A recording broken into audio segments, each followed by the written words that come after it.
Hello students, welcome to Abhipedia. I hope you are all doing good. तो students, आज के हमारे इस क्लास में हम लोग एसएससी सीजीएल में जनरल अवेयरनेस के जो क्वेश्चन आंसर्स हैं उनको यहाँ पर डिस्कस करेंगे। जो हमारा टॉपिक रहेगा, मतलब करंट अफेयर्स में भी जो सब टॉपिक रहेगा स्टूडेंट्स, वो होगा इम्पॉर्टेंट डेट्स। तो हमारा टॉपिक क्या होगा? Important dates. स्टूडेंट्स, मेरा नाम है अभिनव जोशी। शुरू करते हैं हमारी आज के इस क्लास को।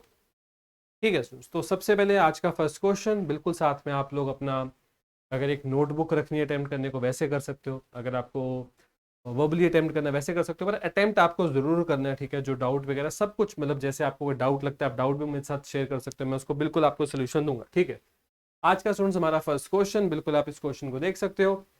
इंडिया ने सेलिब्रेट किया चिल्ड्रंस डे 14 नवंबर को, क्योंकि बर्थ एनिवर्सरी होती है कंट्री के फर्स्ट प्राइम मिनिस्टर पंडित जवाहरलाल नेहरू जी की। इस साल 2022 में पंडित जवाहरलाल नेहरू जी की कौन सी भी बर्थ एनिवर्सरी ऑब्जर्व की गई, सेलिब्रेट की गई? 133rd, 134th, 135th या 136? कौन सी भी एडिशन पूछा है। ठीक है, और हर क्वेश्चन के बाद स्टूडेंट मैं आपको थोड़ा सा टाइम जरूर दूंगा ताकि आप अपने आंसर को अटेम्प्ट कर सको। वैसे तो मतलब बिल्कुल साथ के साथ आपको पता लग जाता है आपको क्वेश्चन आता है नहीं आता। इसका स्टूडेंट्स बिल्कुल सही आंसर है option number A. I hope आप लोगों ने इसको अटेम्प्ट किया हो, ठीक अटेम्प्ट किया हो। 133rd बर्थ एनिवर्सरी सेलिब्रेट की गई पंडित जवाहरलाल नेहरू जी की, कंट्री के फर्स्ट, इंडिपेंडेंट इंडिया के फर्स्ट प्राइम मिनिस्टर। ठीक है, इंडिया ने सेलिब्रेट किया चिल्ड्रंस डे 14 नवंबर को on the birth anniversary of Pandit Jawaharlal Nehru. चलते हैं अपने नेक्स्ट क्वेश्चन पे। United Nations day of 8 billion ये सेलिब्रेट किया जाएगा कब? क्या इसको सेलिब्रेट किया जाएगा 15 नवंबर 2021, 15 नवंबर 2022, 15 नवंबर 2023 या 15 नवंबर 2024? ठीक है, 21, 22, 23, 24, बस साल ही आपको देखना है, बाकी डेट तो सेम ही है। ये जो एग्जैक्ट डेट है ना, असल में दुनिया की पॉपुलेशन 8 बिलियन या फिर 8 बिलियन कितना होता है? 8 बिलियन होता है 800 करोड़ पहुंची। तो आपको सिंपली ये पता होना चाहिए कि क्या इस साल पहुंची, क्या पिछले साल, या अगले साल, या उससे अगले साल। आई होप स्टूडेंट्स आप लोगों ने अपने आंसर्स को बिल्कुल अटेम्प्ट कर लिया। इस क्वेश्चन का बिल्कुल सही आंसर है 15 नवंबर 2022। ठीक है, तो अभी थोड़े दिन पहले 15 जो नवंबर थी, ऑफिशियली दुनिया की पॉपुलेशन पहुंच चुकी है 800 करोड़। इस पे मैंने जल्दी से एक थोड़ा सा डाटा भी बनाया, आपको वो भी दिखा देता हूं। तो 15 नवंबर 2022 डे ऑफ 8 बिलियन इसको जाना जाएगा। ठीक है, तो वैसे तो देखो कोई एग्जैक्ट डेट तो कोई नहीं बता सकता, पर हाँ इन्होंने अपने हिसाब से कैलकुलेशन करी और बताया कि ये वो डेट थी जब दुनिया की पॉपुलेशन 800 करोड़ पहुंच गई, 8 बिलियन। इतनी पॉपुलेशन बढ़ने के रीजंस क्या है? अच्छा मेडिकल केयर सिस्टम, दुनिया में वॉर्स उतनी नहीं होती, बीमारियां हम कंट्रोल कर लेते हैं। ठीक है, दुनिया की पॉपुलेशन 700 करोड़ से 800 करोड़ होने में 12 साल लग गए, ये इन्होंने यहाँ पर बताया।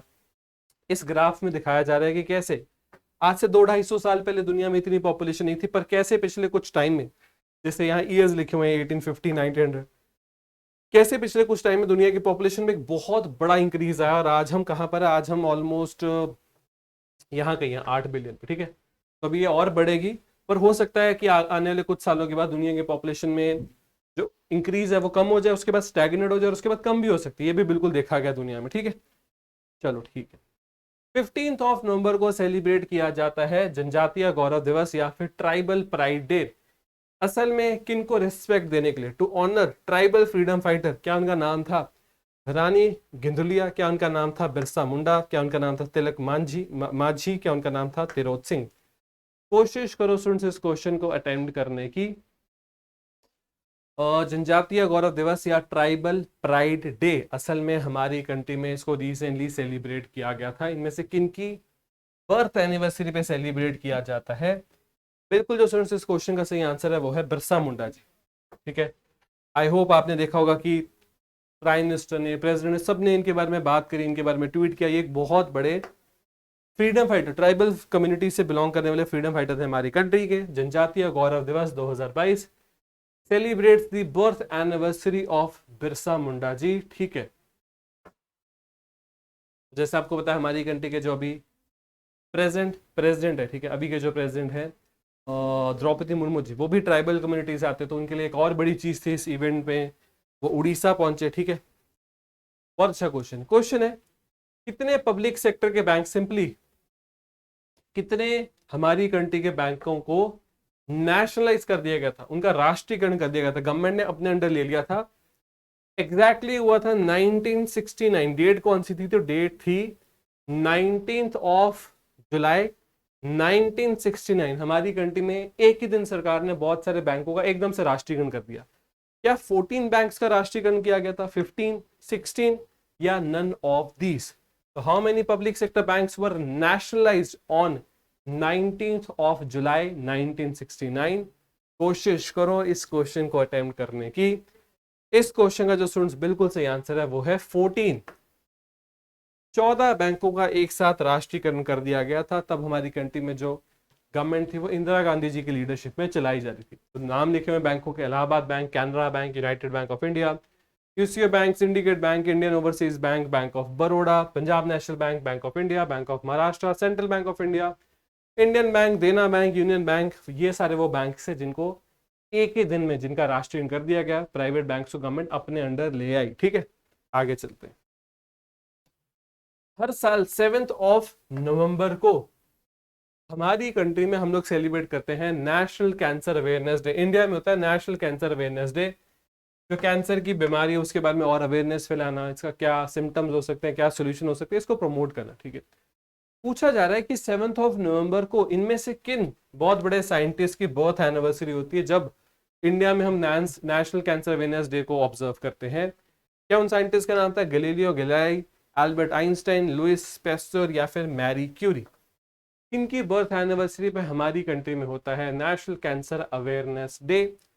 आई होप स्टूडेंट्स आपने इस क्वेश्चन को अटेम्प्ट किया। आई होप आपको पता होगा कि वो कौन ग्रेट साइंटिस्ट है जिनकी बर्थ एनिवर्सरी पे इंडिया में होता है नेशनल कैंसर अवेयरनेस डे। उनका नाम है स्टूडेंट्स मैडम मैरी क्यूरी।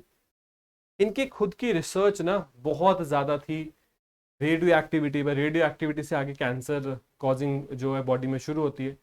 इनकी जो डेथ थी वो भी रेडियो एक्टिविटी से हुई थी, क्योंकि इन्होंने अपनी रिसर्च के दौरान, जैसे इनको खुद को भी नहीं पता था कि इनकी बॉडी पे रेडियो एक्टिविटी इतना खराब इंपैक्ट डाल रही है। इनकी डिस्कवरीज में रेडियम, पोलोनियम आता है।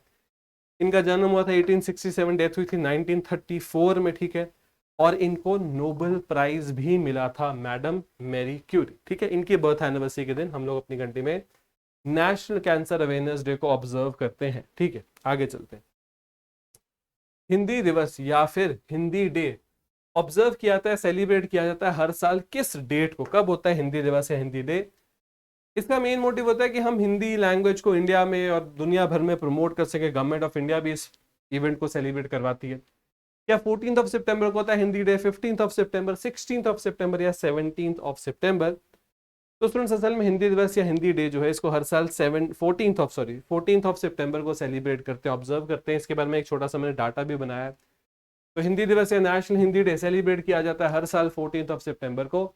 असल में हुआ क्या था, 14th ऑफ सितंबर 1949 हिंदी को इंडिया की एक ऑफिशियल लैंग्वेज चुन लिया गया था कॉन्स्टिट्यूएंट असेंबली ऑफ इंडिया के द्वारा। तो आपको पता है हमारी दो ऑफिशियल लैंग्वेजेस जो बोली जाती है, हिंदी और इंग्लिश।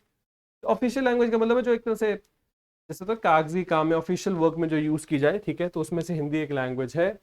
और जब कॉन्स्टिट्यूशन पावर में आया 26 ऑफ जनवरी 1950 तो ये चीज़ लीगलाइज होगी, हिंदी हमारी एक ऑफिशियल लैंग्वेज बन गई। हिंदी को 8th शेड्यूल में जो 22 लैंग्वेजेस है उसमें भी हिंदी को इंक्लूड किया गया है। ठीक है, बाकी यहाँ पर बताया गया वो कौन कौन से इनिशिएटिव्स है जो आज तक सरकार ने लिए हिंदी को इंडिया में और दुनिया भर में प्रमोट करने के लिए। आप पढ़ना चाहो तो इनको बिल्कुल पढ़ सकते हो। ठीक है, पॉज करके भी आप बिल्कुल पढ़ सकते हो। अगर आप ऐसे इंडिया के बारे में सर्च करो, ठीक है, तो जैसे कैपिटल वगैरह, प्रेसिडेंट, सब कुछ लिखा हुआ है। और ऑफिशियल लैंग्वेज में आपको दो लैंग्वेज मिलेंगी, हिंदी और इंग्लिश। जो हमारी 22 शेड्यूल लैंग्वेजेस है, 8 शेड्यूल कॉन्स्टिट्यूशन में जो लिखी हुई हैं वो कौन कौन सी है? असमीज, गुजराती, बंगाली, हिंदी, कश्मीरी, कन्नड़ा, कोंकणी, मणिपुरी, मराठी, मलयालम, उड़िया, नेपाली, पंजाबी, संस्कृत, तमिल, तेलुगु, बोडो, उर्दू, सिंधी, संताली, मराठी और डोगरी। ठीक है, आगे चलते नेक्स्ट क्वेश्चन है first edition of women India premier league simply. जो अब तक आप आईपीएल देखते आए वो था मेंस आईपीएल। हमारी कंट्री में वुमेन्स आईपीएल जल्दी शुरू होगा, ईयर अनाउंस कर दिया गया। आपको वही ईयर अटेम्प्ट करना है। क्या 2022 से शुरू हो रहा है, 2025, 2024 या 2023? कोशिश करो इस क्वेश्चन को अटेम्प्ट करने की अगर आप नोटबुक में लिख रहे हो, जैसे भी अटेम्प्ट करो, आई होप आप लोगों ने इसको जरूर अब तक अटेम्प्ट कर लिया हो। तो स्टूडेंट्स पहला हमको वुमेन्स आईपीएल देखने को मिलेगा अगले साल 2023 में, 2023 में। इससे इस इवेंट के बाद इंडिया में वुमेन्स क्रिकेट को बहुत अच्छा पुश मिलेगा। Already women cricket team various platform से बहुत अच्छा परफॉर्म करती है इंडिया में। और एक आप कह लो अगर कोई एक यंग गर्ल अगर आगे जाके सोचती है कि मैं एक क्रिकेटर बनना चाहती हूँ, तो उसको और मोटिवेशन मिलेगी इस इवेंट को देखकर, ठीक है। तो ये यहाँ पर मेन मोटिव रहेगा और इसको भी बीसीसीआई ही मैनेज करेगा, जो आपको पता है कि मेंस आईपीएल को भी मैनेज करता है। तो board of control for cricket in India, BCCI की फुल फॉर्म है। इंडिया में क्रिकेट की नेशनल गवर्निंग बॉडी है बीसीसीआई, ठीक है। 12 अगस्त को एक सेकेंड, ठीक है, 12th ऑफ अगस्त को international day in remembrance of which of these animals, इनमें से क्या 12 अगस्त को होता है world lion day, world elephant day, world tortoise day या वर्ल्ड फिश डे? कोशिश करो इस क्वेश्चन को अटेम्प्ट करने की।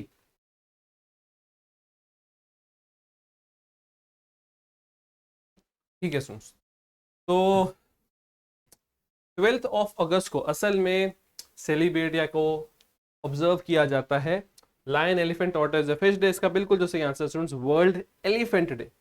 तो वर्ल्ड एलिफेंट डे हर साल 12th ऑफ अगस्त को ऑब्जर्व करते हैं।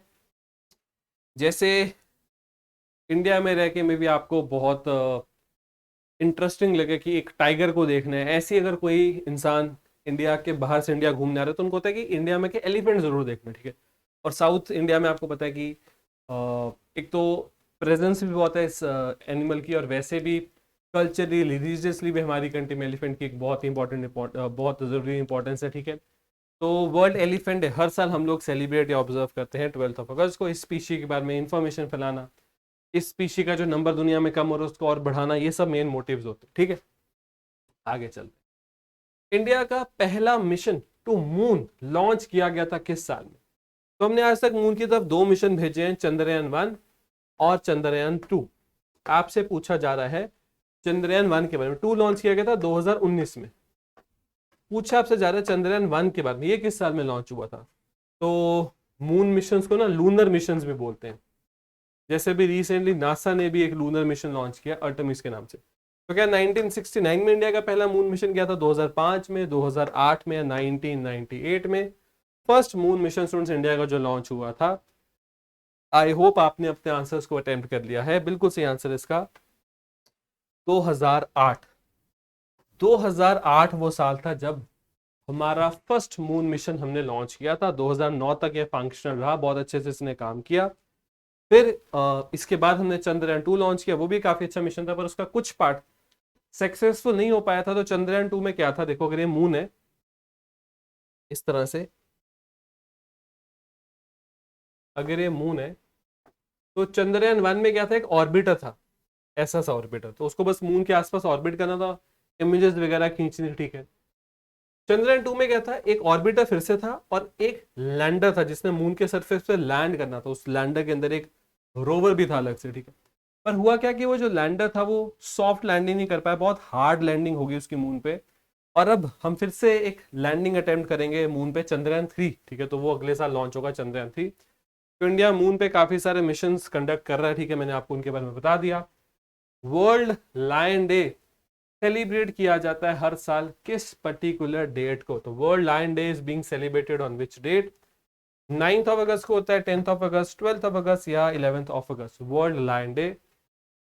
आई होप स्टूडेंट्स आप लोगों ने अपने आंसर्स को अटेम्प्ट कर दिया है कि इंडिया में अगर आप देखो तो वैसे मतलब ऐसा नहीं इंडिया में लायन की पॉपुलेशन पूरी कंट्री में जैसे टाइगर मिलता है, ऐसे नहीं। लायन बहुत ही स्पेसिफिक रीजन में, खासकर गुजरात स्टेट में, जैसे आपने सुना होगा गिर का जो जंगल है वो बहुत फेमस है। तो आपको सुन, जो वर्ल्ड लायन डे ये हर साल देखने को मिलता है 10th ऑफ अगस्त को, 10 अगस्त को, ठीक है। तो दुनिया भर में स्पीशी के बारे में अवेयरनेस फैलाना, प्रमोट करना, ये सब किया जाता है 10th ऑफ अगस्त को, ठीक है।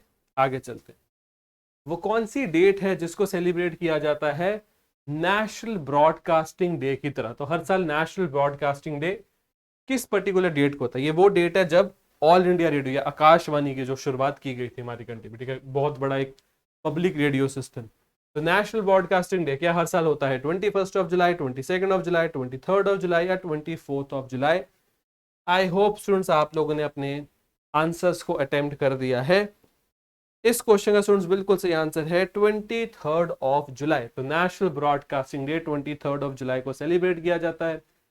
आकाशवाणी या ऑल इंडिया रेडियो इसकी शुरुआत की गई थी। पहले तो इसको ब्रिटिश रूल में जैसे एक प्राइवेट फर्म के द्वारा चलाया गया, फिर ब्रिटिश रूल के पास आया, उसके बाद ये फिर फाइनली जब इंडिया की इंडिपेंडेंस हुई उसके बाद फाइनली जो इंडियन गवर्नमेंट है उनके पास ये प्लेटफॉर्म पहुंचा। ठीक है, एक प्राइवेट की कंपनी की तरह। पहले इसका नाम था इंडियन ब्रॉडकास्टिंग कंपनी लिमिटेड। ठीक है, और ये फाइनली बना था 23 जुलाई 1927 में, यहां से डेट आती है। ठीक है, ठीक है। आकाशवाणी का मतलब होता है वॉइस और अनाउंसमेंट फ्रॉम दी स्काईज, ये तो हमको बिल्कुल पता ही है। ठीक है, आगे चलते हैं।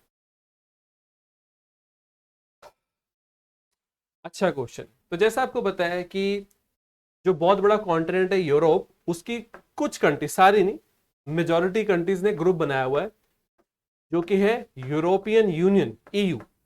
जैसे कुछ टाइम पहले ईयू में से यूनाइटेड किंगडम ने अपने आप को बाहर निकाल दिया। ठीक है, अब जो यूरोपियन यूनियन है इसकी एक पार्लियामेंट भी है, और इसकी पार्लियामेंट में जो पार्लियामेंटेरियंस थे उन्होंने डिसाइड किया कि एक साल के बाद यूरोप में पेट्रोल और डीजल बेस्ड जो गाड़ियां उनकी सेल, मतलब उनको बेचना बंद कर दिया जाएगा। यूरोप में पूरी सेल बंद हो जाएगी। क्या 2035 के बाद ये सेल बंद होनी है, 2024 के बाद, 2031 के बाद, या 2033 के बाद? Members of the European Parliament have voted to ban the sale of new petrol and diesel cars by which? किस साल के बाद इनकी कंट्री में नई पेट्रोल डीजल गाड़ियों की जो सेल है, जो बिक्री है, वो बंद होने वाली है। ठीक है, और आप देखोगे अभी इंडिया ने अनाउंस नहीं किया, वो बहुत जल्दी हम भी अनाउंस करेंगे। हमारा थोड़ा लेट होगा पर अनाउंस हम बिल्कुल कर देंगे। तो स्टूडेंट्स ये होगा 2035, 2035। उसके बाद यूरोप में या यूरोपियन यूनियन का जो एरिया, वहां पर पेट्रोल डीजल गाड़ियों की जो बिक्री है वो बंद हो जाएगी। जो पुरानी चल रही है उसको चलने देंगे। और आपको पता है ये सब किया जा रहा है, जो क्लाइमेट चेंज है उसको उसमें थोड़ा रोकने के लिए, जो दुनिया में बहुत सारी कार्बन इमिशन है उसको कंट्रोल करने के लिए। ठीक है, आगे चलते हैं। European parliament votes to ban sale of new petrol and diesel cars by 2035 to fight climate change. ठीक है, बहुत अच्छा क्वेश्चन पूछा जा रहा है। जैसे आपको बताया आज हमारी कंट्री में जो ब्याज दरें बोली जाती है ना, जैसे रेपो रेट, रिवर्स रेपो, मतलब ब्याज दरें क्या सिलेक्ट करती हैं कि पब्लिक को बैंकों से लोन सस्ता मिलेगा या महंगा मिलेगा। ठीक है, इसके लिए बहुत सारे मॉनेटरी पॉलिसी टूल्स हैं। उनको देखो, अगर लोगों को लोन इजीली मिलेगा तो कंट्री में लिक्विडिटी बढ़ेगी, ग्रोथ आएगी, पर ग्रोथ के साथ फिर महंगाई, इन्फ्लेशन भी आएगी। अब इन्फ्लेशन कंट्रोल करनी है तो उसके लिए ब्याज दरें बढ़ानी पड़ेंगी, लोन थोड़ा मुश्किल करना पड़ेगा। तो ये सब डिसाइड करती है MPC, monetary policy committee. MPC में टोटल 6 लोग होते हैं। 3 आते हैं आरबीआई की तरफ से और 3 गवर्नमेंट ऑफ इंडिया की तरफ से नॉमिनेट होते हैं। आरबीआई की तरफ से जो 3 है उनमें गवर्नर जरूर होना चाहिए। ठीक है, अब जब से एमपीसी आई है तब से ये ग्रोथ और इन्फ्लेशन काफी अच्छे से हम लोग मैनेज कर पा रहे हैं। पहली बार एमपीसी जो है वो किस साल में बैठी थी? The first empowered 6 member monetary policy committee was constituted, किस साल में बनाई गई थी पहली एमपीसी? 2016, 2014, 2012 या 2018?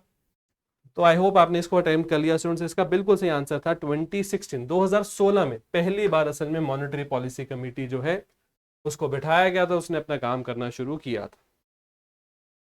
तो अभी जैसे आपको पता है आरबीआई के गवर्नर शक्तिकांत दास, तो एक तरह से एमपीसी के भी वो गवर्नर तो नहीं, आप कह लो कि जैसे कमेटी चेयरमैन बन जाते हैं। ठीक है, जब एमपीसी ने डिसाइड किया उसके बारे में जब मीडिया को बताना होता है तो शक्तिकांत दास आके ही बताते हैं।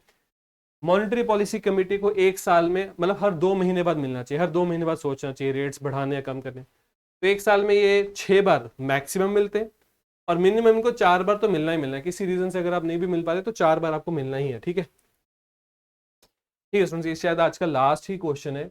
आज हम जो यूज करते हैं यूपीआई, यूनिफाइड पेमेंट इंटरफेस, जिसमें यूपीआई के बेसिस पे गूगल पे, फोन पे, अमेजोन पे सब चल रहा है। ठीक है, गूगल पे ने ना, मतलब गूगल पे जो आप ऐप यूज करते हो उसमें गूगल की इतनी इन्वेंशन नहीं है, वो एक इंडियन सिस्टम को यूज कर रहे हैं, यूनिफाइड पेमेंट इंटरफेस।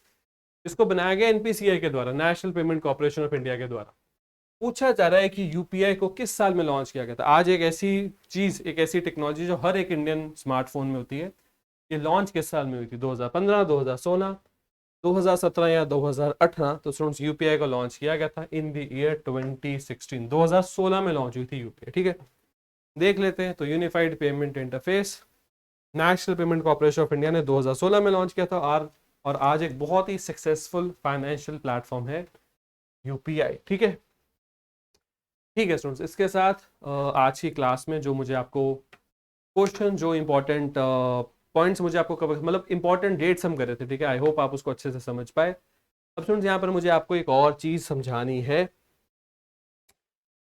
जैसे आप अगर अपने एग्जाम की तैयारी कर रहे हो और अगर आपको करंट अफेयर्स में बहुत ही डिफाइंड तरीके से video courses, PDFs, MCQ test ये सब चाहिए, तो इसके लिए स्टूडेंट्स आप क्या कर सकते हो, आप जा सकते हो अभी पीडिया की वेबसाइट पे, वहां जाके चूज एग्जाम में आप सिलेक्ट कर सकते हो।